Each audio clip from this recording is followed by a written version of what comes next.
ఇవాల్టి హార్వెస్ట్ వచ్చి మెంతికూరండి. చాన్నాళ్ళయింది పెట్టి, ఫ్లవర్స్ కూడా వచ్చేసాయి అన్నమాట. సో ఈరోజు హార్వెస్ట్ చేసేసాను. అండ్ నెక్స్ట్ బీరకాయలు 4, 5 బీరకాయలు వచ్చాయి. తర్వాత వచ్చి చిక్కుడుకాయలండి, 3 రకాల చిక్కుడుకాయలు వచ్చాయి.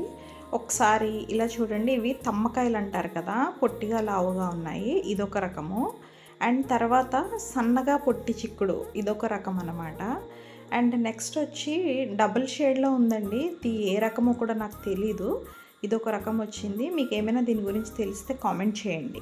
ఇవైతే మనకు రెగ్యులర్గా వచ్చే సన్న చిక్కుళ్ళు అండి. మొత్తం చిక్కుడుకాయలు అన్నీ కలిపి ఇన్ని వచ్చాయి అన్నమాట. Super harvest.